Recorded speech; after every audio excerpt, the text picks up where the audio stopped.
The economic cycle is the natural fluctuation of economic activity over time, measured by changes in real GDP and other indicators such as employment and spending. The stages of the economic cycle are boom, recession, slump, and recovery, with extension strategies used to prolong periods of growth and delay decline.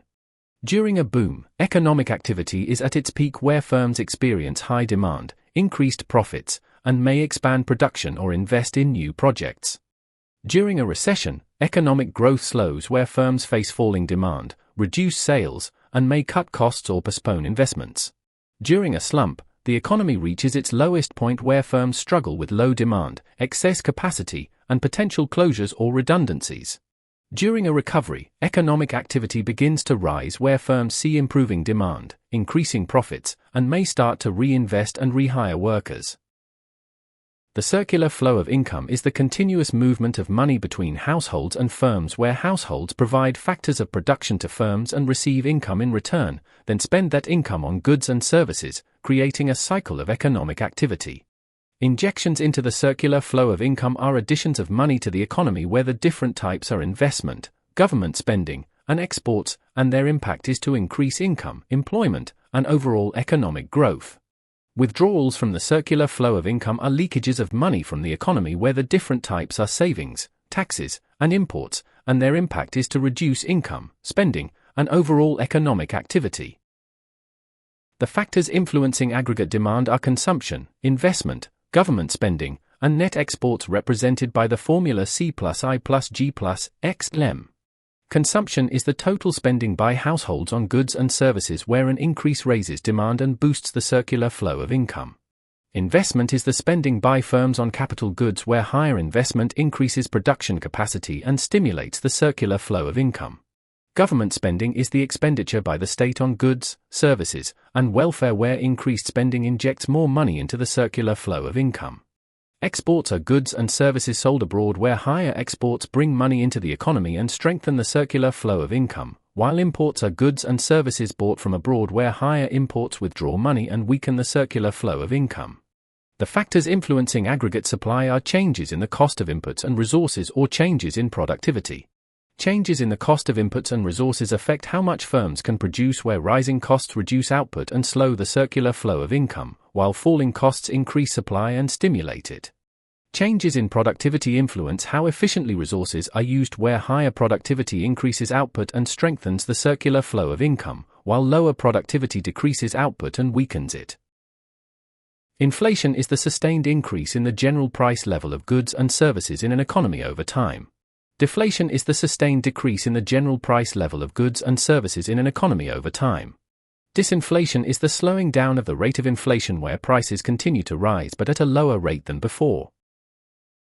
Price indices such as the Retail Price Index, RPI, and the Consumer Price Index, CPI, are measures used to track changes in the average price level of a basket of goods and services over time.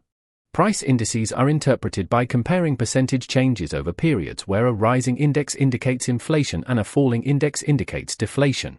The rate of inflation is calculated by measuring the percentage change in a price index from one period to another.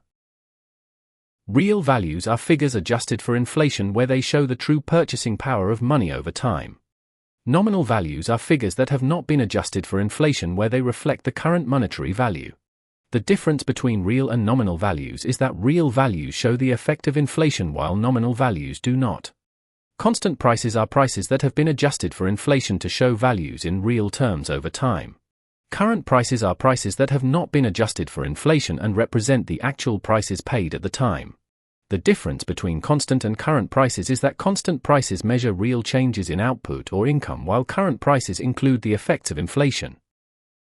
The causes of inflation are demand pull and cost push factors. Demand pull inflation occurs when aggregate demand exceeds aggregate supply where higher spending leads to rising prices. Cost push inflation occurs when production costs such as wages or raw materials increase where firms raise prices to maintain profits.